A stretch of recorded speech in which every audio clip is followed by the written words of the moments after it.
All right. Hello, everybody. Welcome back to the HRN show. Alex Grichuhin, just one of the directors of Advanced. Well, I am the director for Advanced Lung and Heart Disease. Anyways, so we have a bunch of topics that we're going to. Hopefully, we get to go through all of these. But our first topic is where we're going to talk a little about this new dominant COVID variant in the U.S. and basically what to know. And there's also an AstraZeneca recall that we want you to do your own research, in a sense, where you would look at the FDA letter, and I'll go over that in just a little bit. And of course, what should I do if I experience increased fatigue or shortness of breath during physical exercises or activities in the program? And we're also going to talk a little bit about difficulty with phlegm clearance or coughing effectively. Okay, if you haven't done so, please follow us on Instagram and Twitter, YouTube, Facebook, TikTok, all that jazz. There's a lot of social medias. I know it's a little tough sometimes, but if you're on Mind You Lungs, what we're going to do is we're going to send you through your email on Mind You Lungs the links of the social medias. So all you would have to do is click on that link, and it'll bring it up right there. It's just So you can basically subscribe. Mind you, it's social media, so it's all free. But the best thing about it, it keeps you informed with anything new that's coming out. Also, there's well, I don't want to go too much into it, but there's a lot of news. And when we bring out news in the HRN show, we want to make sure that it's 100% accurate, okay? Or else we won't show and tell it, right? We won't talk about it as much. So if you follow us on Twitter, Instagram, Facebook, YouTube, all that jazz, it will kind of give you a good understanding of when we come out live. And we're also going to be bringing out some other people as a co-host and talking about different subjects in regards to pulmonary and cardiac health and rehabilitation, of course. So you can write in the comment section, and I'll be happy to address any types of questions along the ways of our live feed. Okay? All right. So let's go ahead and get started here. So there's a new dominant COVID variant in the U.S. Okay, the new variant now makes up plurality of COVID-19 cases in the United States. Federal data show. So EG5, an offshoot of the Omicron variant, and strain has been circulating the country since April. However, as of August 5th, it accounts for 17.3% of the COVID infections, according to Center for Disease Control and Prevention. So where would I find this information at? Well, you could just go on to Google and just type in, the EG period 5 or EG.5. Now COVID, like dominant COVID, you can put COVID, but you have to put the EG.5. The best place to go to is actually to the CDC, Center for Disease Control, to get all the accurate information from there. And you can learn more about this information, of course, on their website. Now, do we know a lot about it? Well, we don't know a ton about it, besides we're having more people there's more and more people having this new variant that is a little bit more aggressive. So experts said unless there is an evidence EG.5 or or its sublinearies are cause more severe disease, the guidance previously recommended by health officials is still the same, according to assessing your own risk tolerance, remaining vigilant, and staying up to date on vaccinations. And yes, vaccinations are incredibly important. Does anybody know how often do you take the flu shot? And how often do you take the pneumonia shot? Do you know those numbers? So you want to keep up with vaccinations. There's a lot of social media posts out there saying that, oh, the government's trying to keep track of you, or when you take when you take these shots, they're also inserting a microchip. Those are not true, of course. That's kind of ridiculous, but it's all paranoia. It is paranoia. It's propaganda. It's paranoia. It's not, we're not at HR, and we're not going to, give you bad information. Okay? If I'm legitimately, and I'm under the Maryland Board of Physicians as a respiratory care practitioner, I'm not going to risk my life, my reputation off of giving bad information out to people, because then those people will probably never look at me as a good source of information, good source of that information. So, if I'm mentioning, if I'm mentioning a flu shot, if I'm mentioning something else, it's because there's evidence-based. It's based off of peer review. There's evidence-based that is beneficial. I'm going to relay that. Now, of course, we don't go over all the information in the world, because this is an hour show. This is a 1 hour show, and trying to go over everything out there, and it's tough. It's tough to do that. So regarding the information, Alex, yes. What we have are from NBC and ABC News.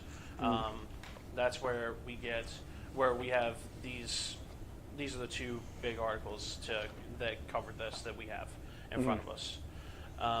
Regarding EG.5, it does state that this is essentially the reason it's aggressive is because numbers have been so down that now, because the numbers have gone up, it's considered aggressive now.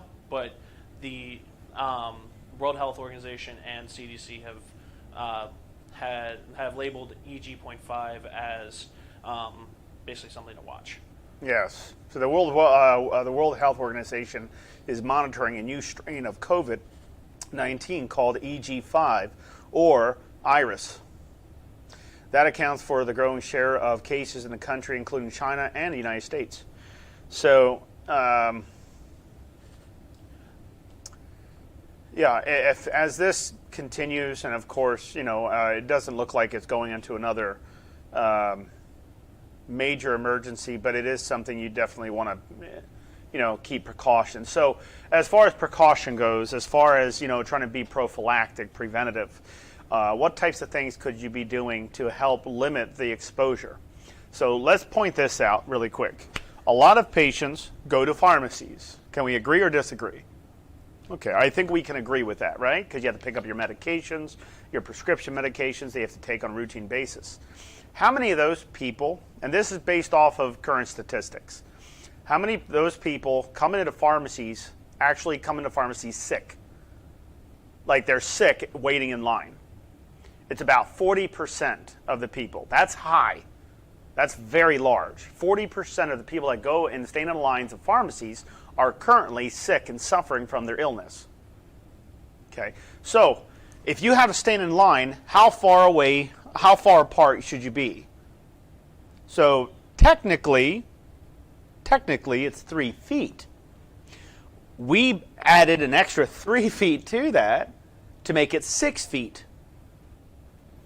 Okay, to make it 6 feet. But back in the day, it was always 3 feet from anything, any type of pathogen that can actually, kind of jump across or something like that.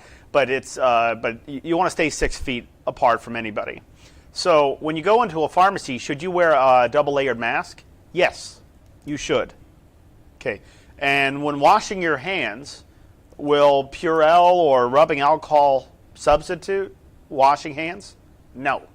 Nothing should ever substitute washing hands besides a good old sink, hot and cold water, warm water, okay, and soap. All right. Is antibacterial soap better than regular soap? Does anybody know that answer? You can write in the comment section. Which one's better, antibacterial or regular soap? Which one's better for washing your hands? There is no difference. One's not better than the other. Okay? They all do the same job. Now, washing your hands, when we wash our hands, how long do we wash our hands for? It's more than 20 seconds, less than 2 minutes. You can do something as simple as doing your ABCs as you're washing your hands. Now, when you're washing your hands, what is called a Turkish twist? Does anybody know the Turkish twist? That's basically where you curl your fingers and you rub the cuticles and your nail beds at the same time. It's kind of like what we do in, like, when a doctor goes in for surgery, they'll do what we call a Turkish twist. Now, some doctors probably don't know the name of it. Hey, do you know the Turkish twist? He's like, I have no idea. He said, well, that's where you do this. Oh, well, we call it something different. It could be another name on it, but we know that it is called a Turkish twist. So where you curl your hands as you're washing to get your nail beds.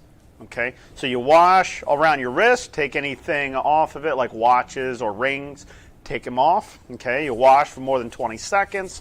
Make sure you get between the fingers, everything. Okay, now you don't want to use cold water.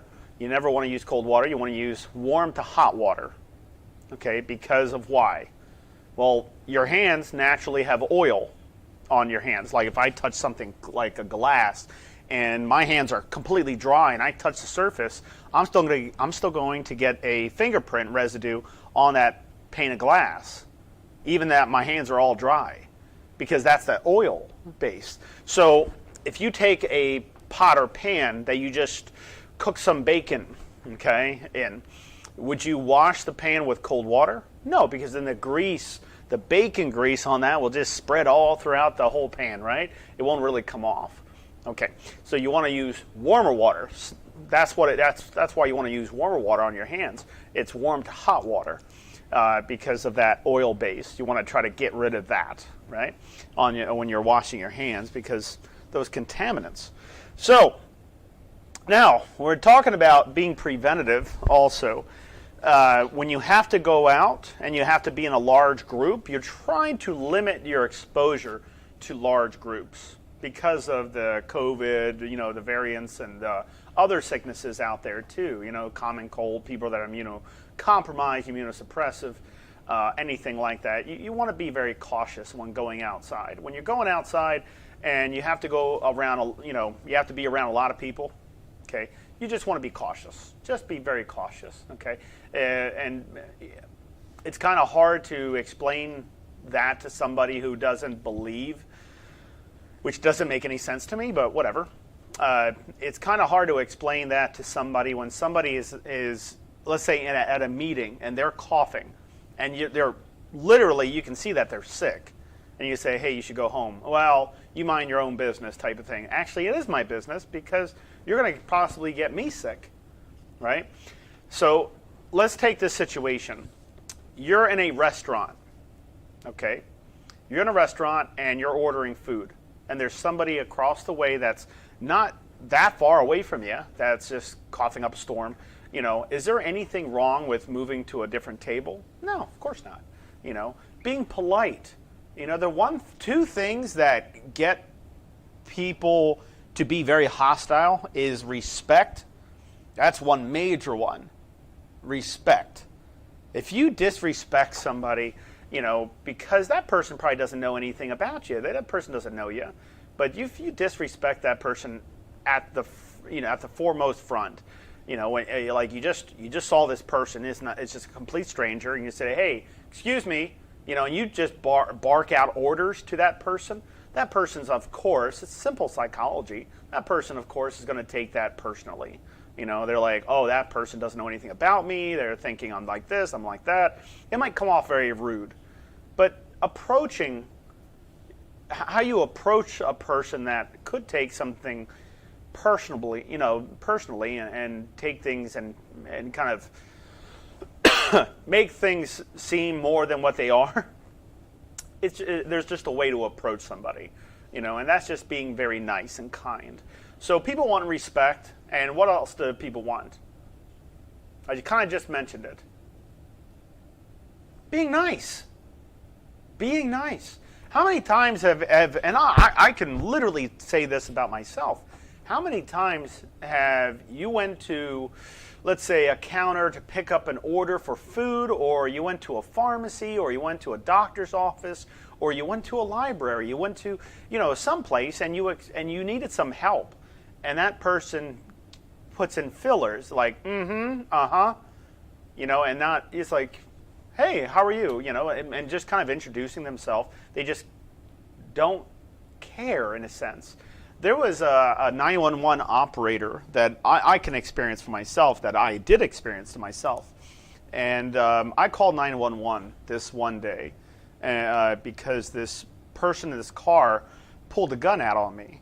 And me being ex-military and kind of getting used to stuff like that, it still kind of jars you a little bit. But when that happened, this person was just in the worst mood. And I don't know what that person's going through, But the person was in a really bad mood and, kind of didn't like that I was going the speed limit. And I was going the speed limit, but I stayed on the right side. The person got really upset, was tailgating me the whole time, came over and pulled a gun out and cocked it and put it out, pointed it right at me while I was with my family. And I yelled out, "What are you going to do with that? What are you going to do? Do something. I dare you to do something." But what didn't trigger in my head is that, my kids and my wife is on the right. My kids are in the back seat while my wife is on the passenger seat. And if that person actually pulled that trigger, it would have hit my wife. It would probably hit me. So I called 911. The operator hung up on me. Yeah, illegal. And that person got fired, but that operator hung up on me. I was a little bit, needless to say, I was irritated. I was frustrated because I said, look, I'm on the Interstate 95. I'm on the 95 and I'm heading southbound. I'm passing exit this and that, and I don't remember which exit it was, but at that time, I kind of had the information. I read out the license plate number, and the person said, "You have to pull over to the side." I said, "I'm not going to pull over to the side because the person with the gun is right behind me. And if anybody is ex-military knows you never want them to have line of sight. And what that means is that you don't want them to have a clear angle, a clear view of your head when they're trying to point a gun at you." So I said that I'm not going to pull it aside with this person still behind me, because the person went up, pulled their gun out. That person pulled their gun out, and I could tell it was at least a .45 caliber, and then slow down and go right behind, and the person's just making weird obscenities, and just weird gestures and things like that. And needless to say, that you can tell the person was very upset. Well, I called 911 and I explained what was happening. I said, I can't pull over to the side. I said, that's going to endanger my family. I'm not going to pull over to the side. So they said, well, if you don't want to listen to me, then goodbye, and just hung up. And I tried calling back, and what other number is there besides 911? So I got a hold of the deputy, and the deputy did take care of it. And he says, I'm on that, It was a lot more said than that, but there's some confidentiality on that, I guess. But they knew the person because I guess that person was talking about it or something about, hey, this person I hung up on and stuff. Anyways, no 911 operator should ever be hanging up on somebody, especially on something that could be potentially very hazardous to somebody's life. So, just being nice to people, just being nice. It's kind of hard to see that now because there's a lot of people that are not nice, especially when you go into a supermarket or you go to, and I understand that people have frustrations with other people, but it's, back in the 80s, I felt it was a lot easier.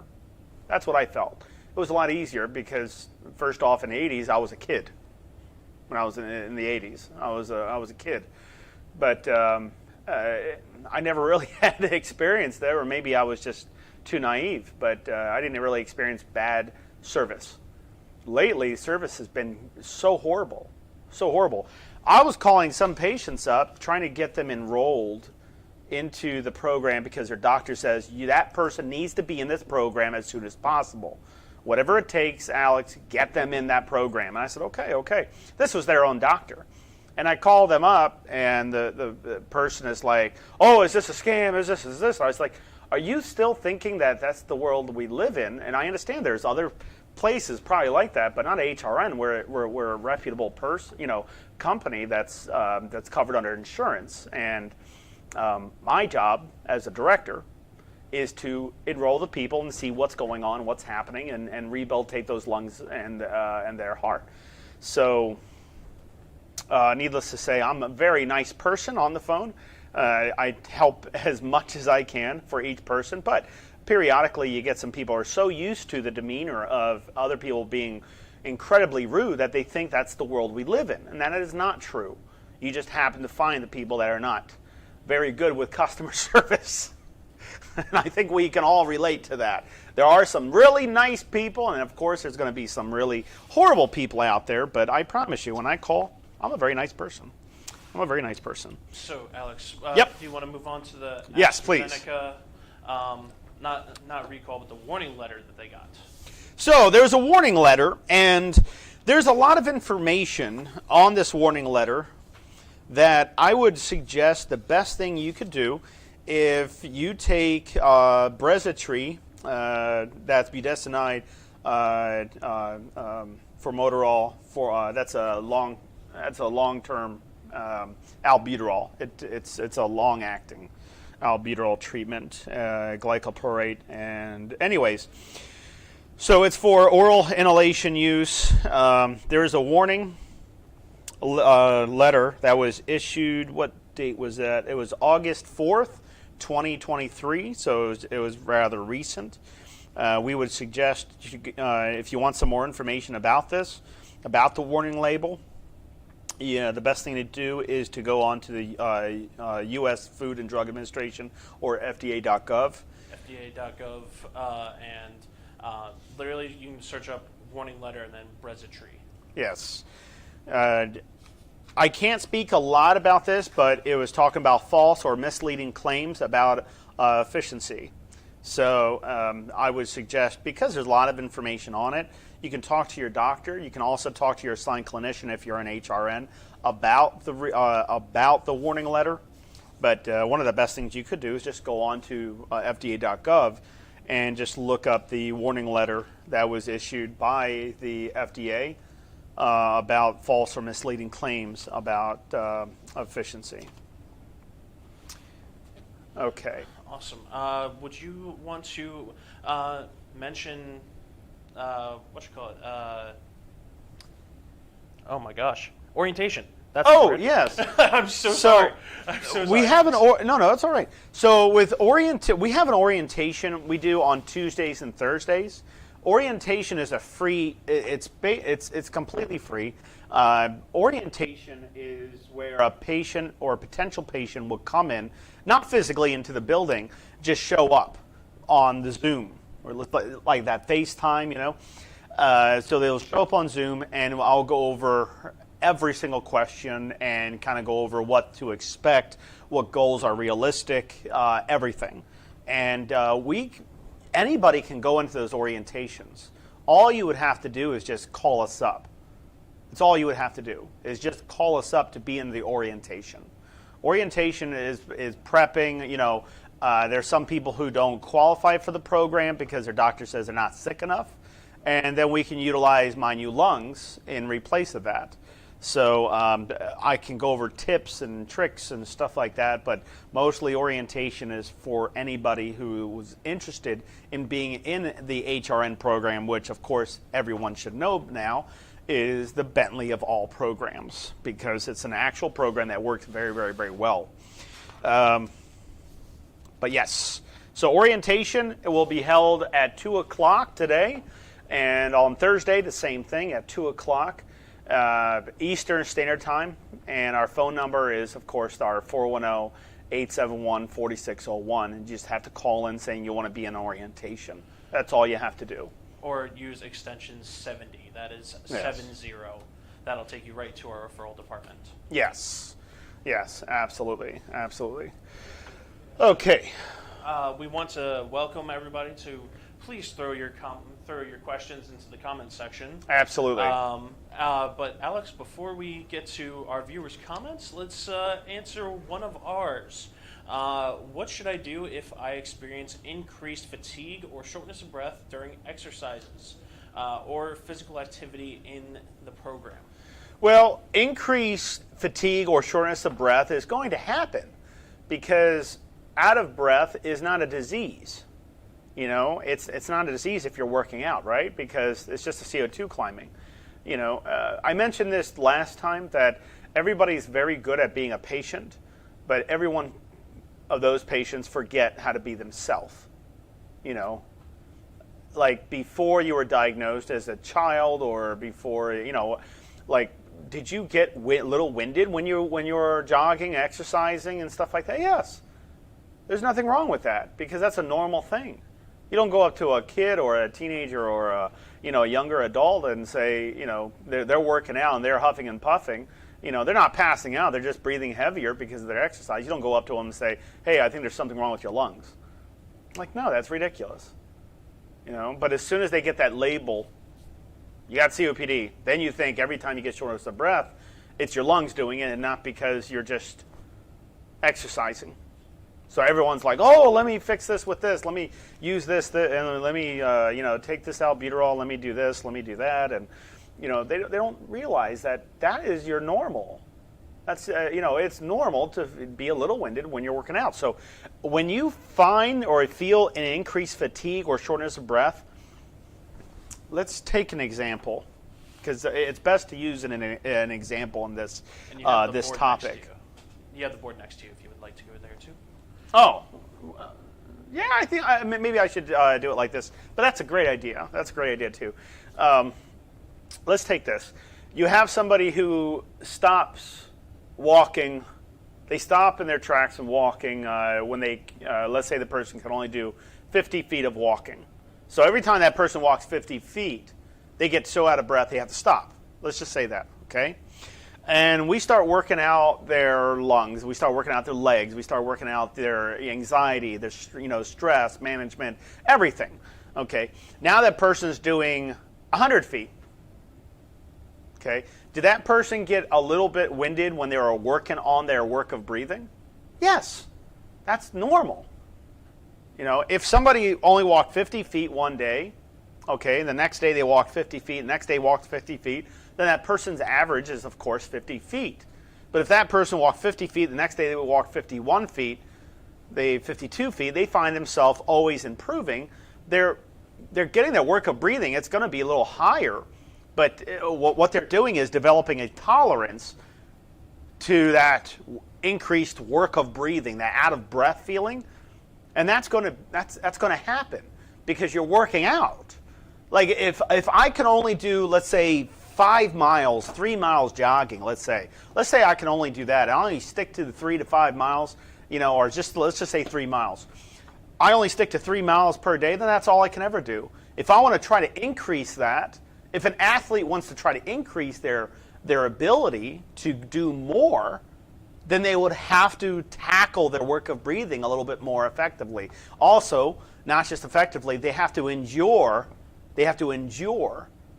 that heightened work of breathing, during any exercise routine. Okay, because you're developing a tolerance to handle more than that 50 feet, right? So you have to get your work of breathing higher. Okay, that's why in our program, what we do cardio training, right? We do cardiovascular, we do cardiac rehabilitation, of course, and pulmonary, called cardiopulmonary rehabilitation. So if you experience fatigue or shortness of breath during exercise, it's what to do about it that makes everything work. So let's say I saw somebody working out in my class, and they're working out in my class, and I see an increased work of breathing. I see that they're huffing and puffing. They're checking their pulse oximeter, and I see, okay, maybe it's the pulse oximeter that's making them think this is how out of breath I should feel. People put a pulse oximeter and they see, they're feeling fine. They feel a little increased work of breathing, but as soon as they see it down to like 85% SpO2 value, they all of a sudden freak out. They're like, oh my goodness, I have to increase my oxygen, I have to do this, I have to do that. They're trying to be their own doctor, and that's something they should never try to do unless they went to a 16-year graduated program, to become an MD, to get an MD license, but... And don't use WebMD. Yeah, you don't, of course not, yes. The people you should be talking to is your doctor, your clinicians, about what to do with an increased work of breathing. But let's say I saw that. Let's say in a class I saw somebody with an increased work of breathing. First thing I double check is how deep are you breathing? Let's see, show me your regular breathing, or I'll be watching it as they're exercising because this is video communication, right? I'm seeing them, they're seeing me, they're hearing me, I'm hearing them, right? Because it's a screen with a camera. You use your phone, you use your tablet, your computer that has a camera on it, and I interact with you through your camera. I hear you through your camera, through your device. So let's say I see that. I double check and see how deep they're breathing because maybe they're not pulling in enough oxygen into their lungs. Maybe they're not getting rid of enough CO2. So I'll tell them, okay, let's slow it down a little bit. Let's find your plateau. Okay, so at this speed, at 2.5 miles per hour, you're getting a heightening, a very higher work of breathing than if you go 1 mile an hour. Well, that's obvious because you're increasing the exercise, right? You're increasing the exercise, so we're going to have a heightening of breathing. And that's a good thing, That's a very good thing. So somebody's having a heightening of work of breathing, and I see their pulse oximeter, their oxygen is low and their heart rate is high. How do I fix that problem? I want to get them to a better normal. How do I fix that problem? Well, that's a ventilation issue. That means they're not pulling enough oxygen and they're not getting rid of enough CO2. Needless to say, the oxygen is low, the heart rate's high. So if the heart rate's high, that means CO2 is still too high in the body, right? It's too high. So we have to stay within the maximum heart rate areas. That's 40 to 80% of your maximum heart rate. Simple math is you take 220 minus your age, that's your maximum heart rate. You multiply that, by 40%, 60, 75, and 80. That's all you're doing. And you find out what your maximum target heart rates are during exercise. Okay? And we never want to hit our maximum heart rates, but we want to increase that work of breathing a little bit because we're working on developing tolerance to a higher work of breathing exercise, like walking, going upstairs, and things like that. So if you start feeling shortness of breath, during your exercises, that could be perfectly normal. It's how bad is it? Using a Borg scale, 10 being the worst, 0 being the least, how out of breath do you feel right then and there? Okay. If your numbers are going too high, like your Borg, let's say you give me a Borg scale of 7, okay, meaning starting to become unmanageable. Your work of breathing is starting to become unmanageable. You're doing something like this. As you're exercising on a bike or you're walking, and you're doing something like this. And you do a talk test, let's say, okay?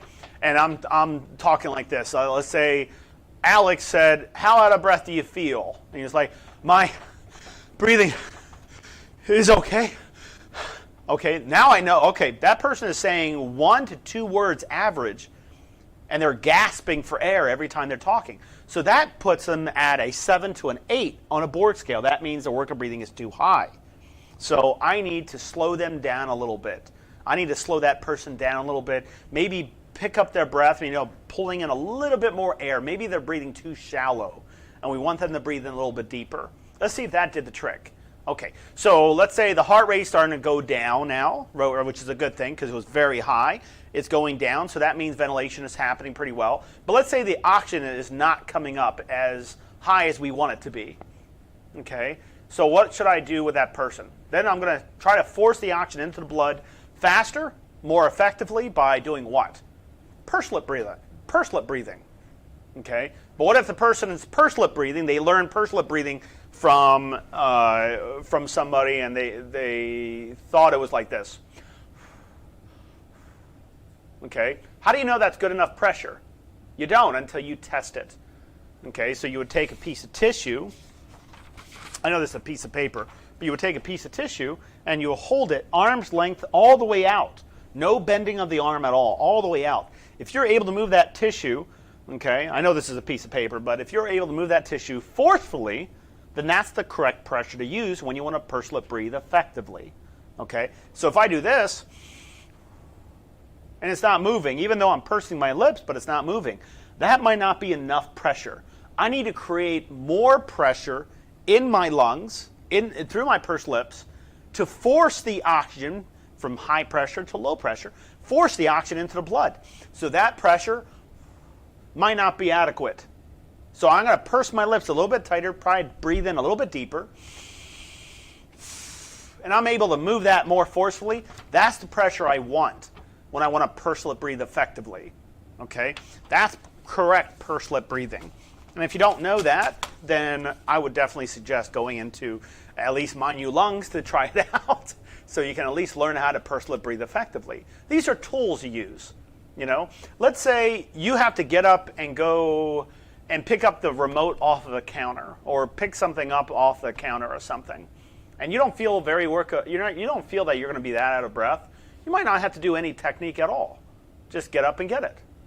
But if you anticipate you're going to be out of breath because the object that you want to obtain is upstairs, and those stairs is, let's say you feel like it's your nemesis, and you feel like, oh, it's going to be impossible for me to go upstairs like this, and, you know, I think you understand what I'm trying to say, is if you have to go upstairs, then of course you would use the techniques as a tool to get you from point A to point B, and that's what you would use.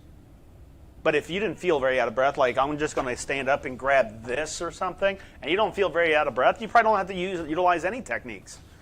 But if you feel that your work of breathing is going to be higher, then you definitely want to prep yourself. The rule of thumb when it comes to prepping of any exercise, everybody on here that's watching me right now, write this down. Don't just watch me. Write it down. Be proactive. Utilize the techniques from an advanced level practitioner. I'm an advanced level. I'm top 3 in the world. Utilize it. Okay? First thing you do to prep yourself, let's go step by step. I'm about to stand up and go upstairs. First thing I do is what? Step 1. Purse lip breathe. Now, for how long do I purse lip breathe for? Just a couple breaths? 10 seconds. Purse lip breathe for 10 seconds. I'm not sure if this purse lip breathing is good enough pressure to force the oxygen into my blood and open up with PEEP to get rid of more CO2 as I exhale. How do I manage my purse lip breathing? How do I know that's the right pressure? That tissue technique I just showed you. So my first step is I purse lip breathe effectively. Okay? I don't assume I know what I'm doing. I make sure I'm doing it right. Okay? I purse lip breathe effectively. Then I stand up. Now I'm about to go upstairs. I stand up. Okay. Now when I approach these stairs, okay, I purse lip breathe for 10 seconds. What's the point of that? To hyperoxygenate. You're prepping yourself, right? Now I'm going to keep a work of breathing or a talk test in my head, and I'm going to utilize that as I'm going upstairs, confirming that I'm still okay and I can still keep going. So what I need to do is, how many words or where should I stay between my Borg scale? 0 to 6. Not 0 to 10. You want to keep 0 to 10 in your head, but you want to be up from a 0 to a 6. 4, 5, and 6 is perfect to be at when you're working out. So let's say if I was at a 4, 5, or a 6, let's go to this board because I'm going to utilize this board. Let's say 4, 5, and 6. Okay, I'm going to put it up here. So Borg scale is B-O-R-G. Okay, it's 0 to 10. So let me put this down here. 0, 1, 2, 3, 4, 5, 6, 7, 8, 9, 10. Okay, so this is this pretty close up? Yeah. Is it close up? Okay. So obviously, I'm going to put these lines here to separate this Borg scale a little bit. Okay. Now, 8, 9, and 10 is what I call emergency. I don't ever want to be at this level, 8, 9, and 10, because that means my work of breathing is too high. I can't even vocalize, and I'll explain that in a second. 7 is a number telling you to slow down or stop. Don't worry if this sounds a little confusing. I'm going to make it very simple for you in just a second. Okay? 4, 5, and 6 keeps the heart very, very happy. If you keep your work of breathing at a 0, 1, 2, and 3, you probably will be completely content, but you won't benefit from this exercise because you're not working hard enough to tolerate higher levels of endurance and exercise and activities. Okay, so We have 0 to 10. This is a Borg scale. Oops. Of course, I have to do it with my hand that has oil on it. Let's see. Okay. Above that, let me put a talk test to determine what's my Borg scale level.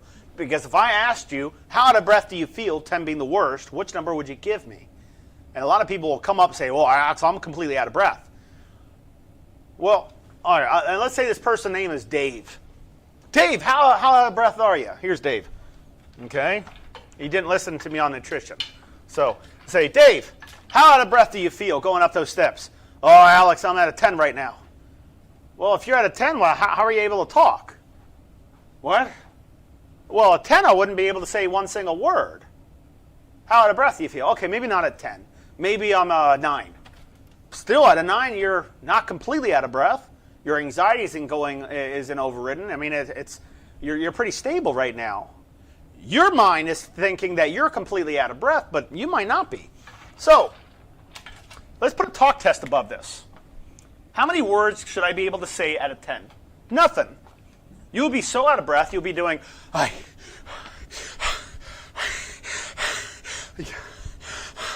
You're so out of breath, you can't even vocalize. Have you ever been in that situation? Okay, 9, same thing. 8, you would only be able to say one word every breath. I can't catch my.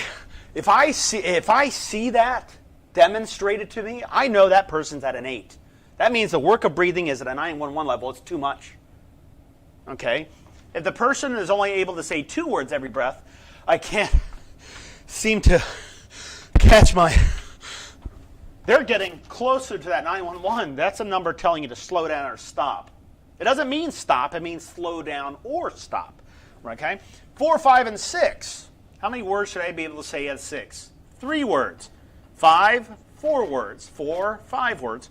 Okay, so let's say, what's our magic 4 words? Dave, what's our magic 4 words? And he says, my breathing is manageable. That's what Dave says. Okay, so if you can say my breathing is manageable, which is 4 words. So let's put this into an exercise. Okay, let's see what you guys come up with. All right, so I do this. I'm exercising right now. Okay, I know we were talking about stairs, but let's just use this as an example. Okay, so I'm exercising right now, and as I'm exercising, I say my breathing is manageable. I said the 4 words. So where do I land on a Borg scale, 0 to 10?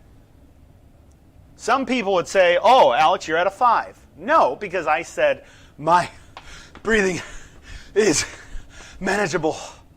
That means I'm saying 1 word every breath. So technically, I'm not at 5 on a work of breathing saying 4 words. I'm actually at an 8 saying 1 word every breath. So let's say I did this now. I'm exercising. My breathing is manageable, so my breathing is okay. Now, where am I at on a Borg scale? I'm all the way up to here. All the way down to here. I'm not working hard enough. But Alex, you said 4 words. Yeah, but I said, my breathing is manageable, so my breathing is okay. My breathing is manageable, so my breathing is okay.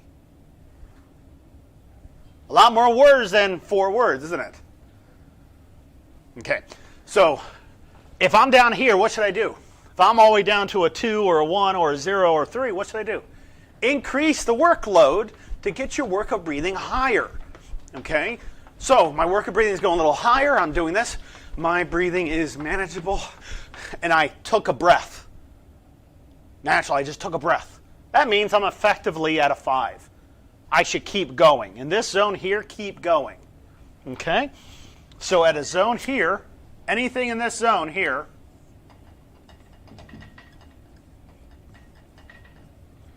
keep going. If you're here, 7, what should I do? Slow down or stop. No matter what, do not get your work of breathing all the way up to here, to 8, 9, and 10. If you're down here, you might be happy, but I'm going to be what? Sad. Because you're not working hard enough. You're not putting enough push. You got to push yourself a little bit. Get yourself up here. This is still manageable. Your work of breathing is manageable if you're in this area. You're just having a little higher work of breathing. You're not sitting down resting. You're working out. You're developing tolerance to an exercise. Okay? So, now, let's talk about going upstairs again. I'm about to go upstairs. What's the first thing I do? Anybody?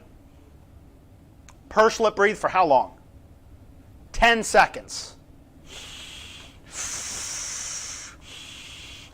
Now, why am I doing this? I want people to know the why, not just do it. I want you to know why you have to do it. What's the reason behind it? What's the physics behind it? What's the anatomy behind it? I want you to know why. Okay, that's so important. Why should I do this? So the reason for purse lip breathing for 10 seconds is you're hyperoxygenating. If you're about to go underwater for, let's say, 30 seconds, a minute, 2 minutes, 3 minutes or something, and you can hold your breath for that long, but you had to go underwater, would you just jump in and hold your breath? No, you would prep yourself. You would take a few big deep breaths, and then you could hold your breath longer because you're prepping yourself. Okay? So, I'm about to go upstairs. I purse lip breathe for, I forget how long? 10 seconds. Okay, so then I keep a work of breathing scale in my head. As I'm going up these stairs, I should be able to say 3 to 5 words to stay in this zone. If I can only say 2 words, my work of breathing is too high. Don't worry about 8, 9, and 10 because you should never get to that point. All right, you never want to get to that point, I should say. If you're saying, let's say, 6, 7, 8, 9 words, you're obviously not pushing yourself hard enough. You could do more. You could do better. Okay, so I'm going upstairs. As I go upstairs, I take 1 step. I push up. How do I breathe as I push up? When I flex a muscle, when I push up, how should I breathe? Inhale or exhale? Exhale. So I go up, exhale. Let me use this book here. Sorry. These big, huge books as a step. Okay? All right, so I purse lip breathe for 10 seconds. I keep the work of breathing scale in my head, my Borg scale. Okay? So as I go up, take 1 step, exhale as I come up. Now, did I breathe in deep enough? Did you see a big chest rise when I breathe in? No. So I might be breathing too shallow. Okay? I'm going to keep that in my head. So I go up, exhale as I come up. Same step, same foot on that same step. Inhale. Go up again. Just pretend there's other steps. That's what I'm simulating here. This is just 2 books, 2 big books, representing steps. So I take 1 step, exhale. On the same step, inhale.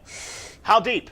Halfway, right? If this is your maximum breath, that's a maximum breath. You don't want a full maximum breath. You want half of that. Because that full maximum breath, like to fill up your lungs 100%, might be too excessive. I might not need that much. Okay? I don't want to struggle to breathe that much, right? So I'm going to fill up my lungs halfway. That's about half. Okay? All right. So I go up steps, exhale, inhale. Do it again. Exhale, inhale. Okay? Do it again. Exhale, inhale. My work of breathing, I'm feeling like it's going a little high. I'm going to utilize a what?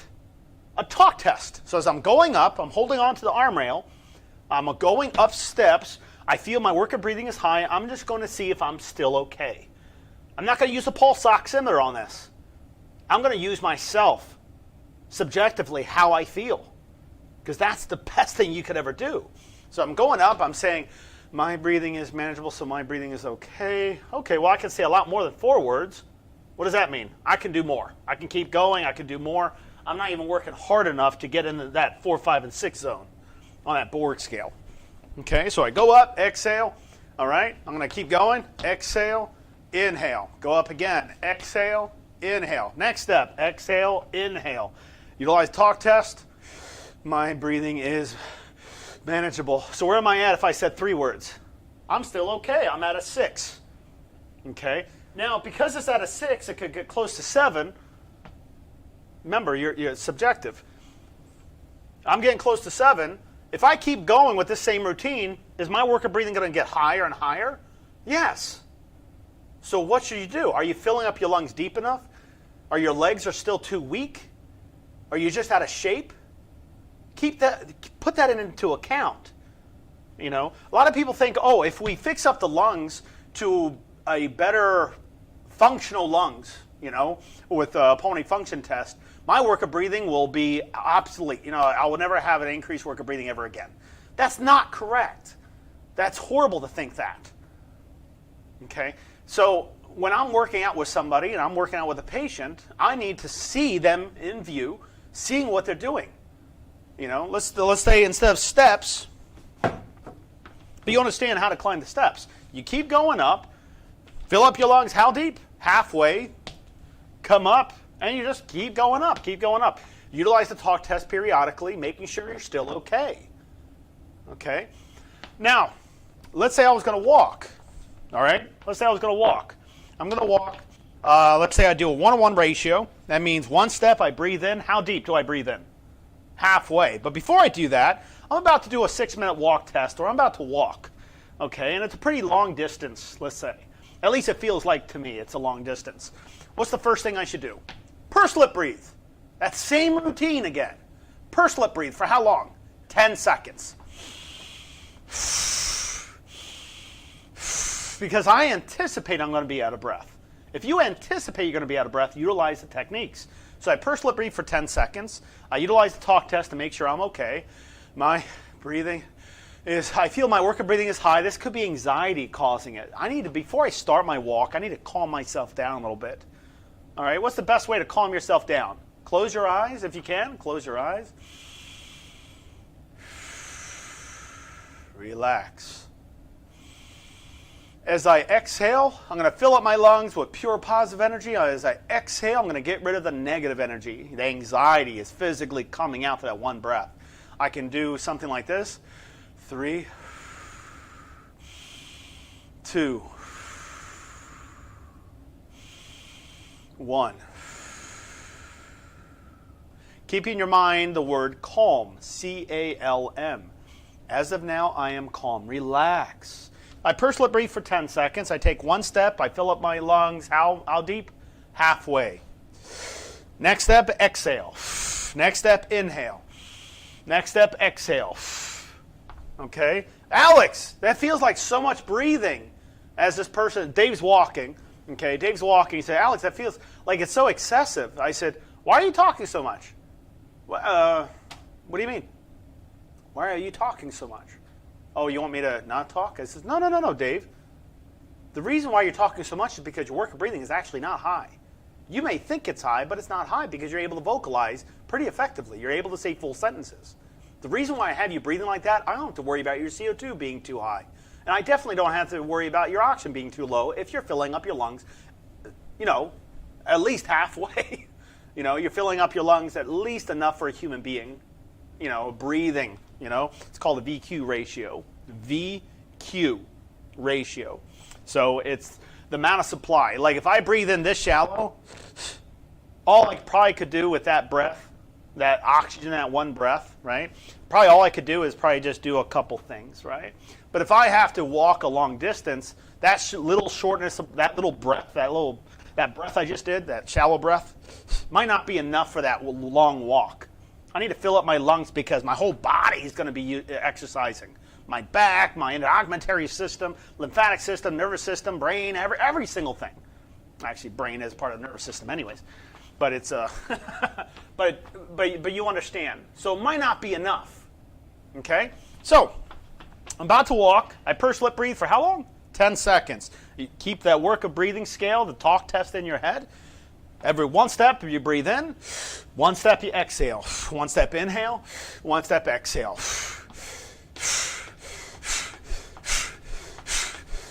My breathing is manageable. Yeah, I don't feel the struggle to breathe. I could probably do more. You keep going until you feel like you can't do more. Okay? So you always utilize the talk test, and that's just like one little technique. What we just did was a multitude of techniques, but it's just one technique to get from point A to point B without being so exhausting, without being so exhausted. But yeah, so let's go. I'm going to go back to here. Now, Let's see if we have any questions with what I just went over. Are there any questions at all? Not related to what we just talked about. Okay. However, what we talked about earlier regarding the different vaccines that people get every year. So Pamela is asking specifically how often should she get her pneumonia shot? Pneumonia shots are usually 5 years. Flu shots are every 2 years. Okay, but some pneumonia shots are every 3 years. So I would suggest the best thing you could do is just ask your doctor. Just call the office of your doctor. Just ask your doctor, when's the next time I need to take a flu shot, and how many times should I be taking that one?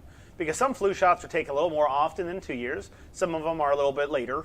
So it's always good to talk to your doctor about your struggles or your stress. It's like, how often do I take that flu shot? If he says every 5 years, I think it's every 5 years.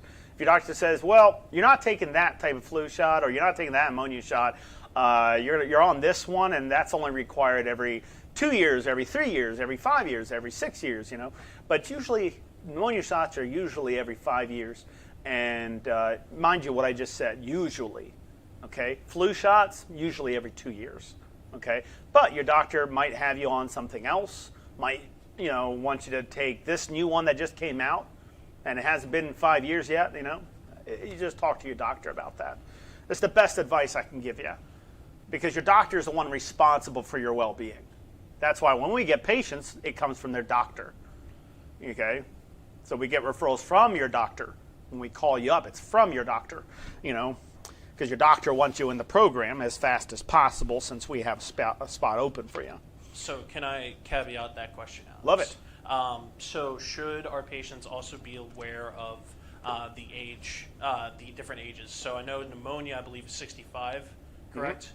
65, yeah. Whereas some of the COVID boosters, there's a limit on who can take it and who can't, depending on when it comes out. Well, that's something you will definitely want to address with your doctor to get that information, because I don't know everybody's situation, right? Because that's impossible in a sense. I don't know everybody's situation. It's what your doctor set up for you, because your doctor should be knowing best what's best for you and stuff like that. There was a patient of mine, a still current patient of mine, and she was asking, she said that she has a sore throat. And I can't mention names or anything because of HIPAA regulations. But she was mentioning a sore throat, and I said, are you taking albuterol? And she said, yeah, albuterol sulfate. And what else are you on? And she said, well, that's all I use for my nebulizer, but I also take this other one. And I was like, okay, that other one might have a corticosteroid in it. And because of that, when you take a corticosteroid, what should you do afterwards? Rinse your mouth out. And if the person is only swishing fluid in their mouth and not getting the back of the throat where the thrush would actually occur, that person is going to be compromised with that. So, so that I was thinking that person's sore throat might just be a regular sore throat. But what I mentioned to my patient is that it could potentially be thrush. The best thing you could do is still continue taking those medications, but talk to your doctor about the possibility of you having thrush. Okay, because, hey, doc, I have a sore throat. I was in gargling to get the back of my throat, so I might have to take nystatin. That doctor might issue nystatin if it is thrush. So I couldn't be any more clear than that, because that's really the remedy. But there are other reasons why somebody would get a sore throat. But that was the first thing coming to my mind, is maybe that person's not being proactive and prophylactic, and they're taking their medications, but they're not getting rid of the residual medication in their mouth when they inhale that medication. So that's a requirement when you take medications. You want to rinse your mouth out, even if it's just simple albuterol. But specifically the corticosteroids, you definitely want to rinse your mouth out. The rule of thumb is swish, gargle, and spit. Okay, if somebody says, I don't gargle, well, you're going to do it, because you got to get to the back of the throat to clear that out, or else you'll be on a nice little tasty regimen of nystatin, which a lot of people don't like. And I don't blame them. I have so we have a statement here Yes, please. from Coffee Martin Martin from Facebook. Sure. So I was curious if you can verify this. They have a new pneumonia shot, one and done. Never need another one. Have you heard of anything like that? Can you verify that? What was it called? They didn't. They just said it's a new pneumonia shot, one and done. They didn't say. They didn't give a name. Coffee, if you can. If you can give me the name of it, then I can look it up and give a better answer on our next HRN show. Yeah. In terms of, we can't confirm nor deny that comment at this time. Yeah, we need a little more specific information. It's great information, but I would definitely love to know which one that is. Now, I could ask Dr. Shaw inside his office right now, but there might be a multitude of different ones out there. But like I said, I need specifics to address that answer, to give you the best answer is what I mean. Right. Because I don't want to give you a bad answer. I want to give you the most accurate answer as possible. You definitely want to ask your doctor if anything like that exists, correct? Yes. And also, another social media to follow, it's kind of like a social media, is My Healthcare Teams. Okay? My Healthcare Teams is free to you. It's all free. But if you go on myhealthcareteams.com, myhealthcareteams.com. If you go on that, or you can put on like My COPD Team, you can do that, and it will still come up. But Eric Peacock's the CEO of that company, and what they do is they give all this information about how to address work of breathing, news updates, and it's a good social media post to follow because it's almost like Facebook in a sense, I should say.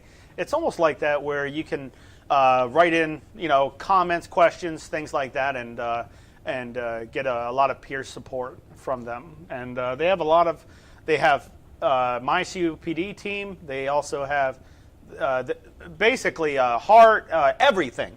You get diabetes, everything that you could possibly imagine on there. It's like a one-stop shop place.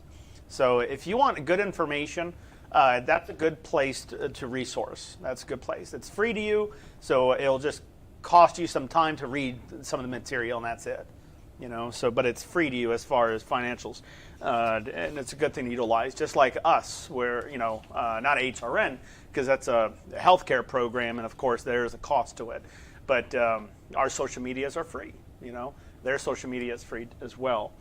And if you haven't done so, also try to follow American Lung Association too. So those are good resources. Very good resources.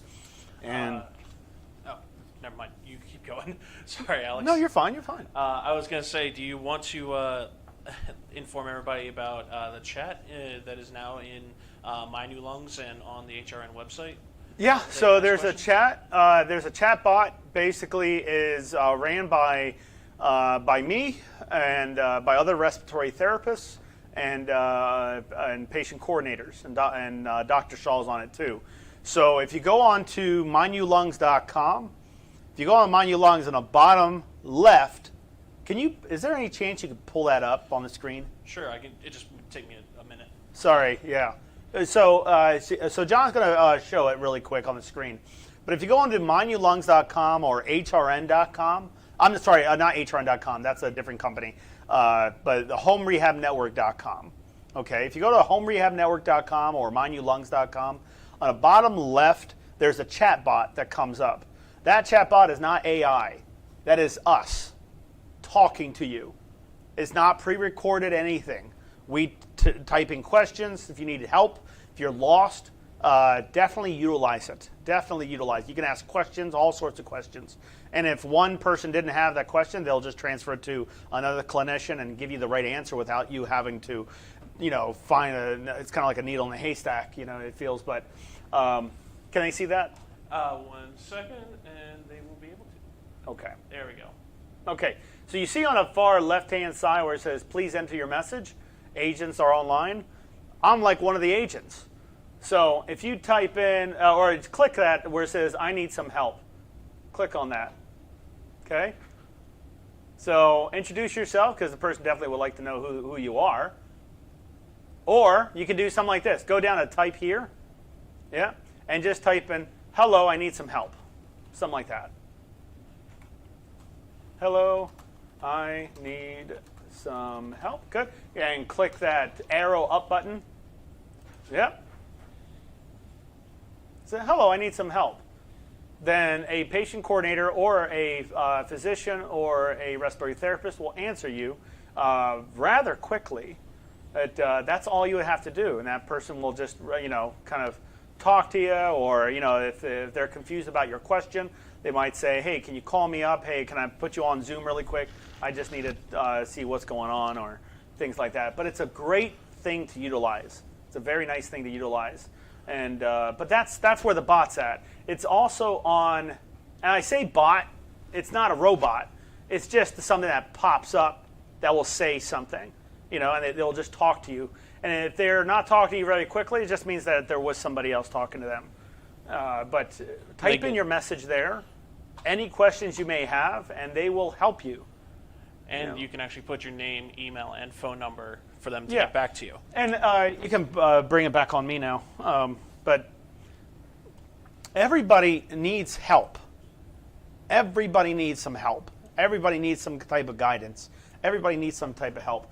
But how many clinicians do you know that actually fight for you? Because that's what we do, is we'll fight for you.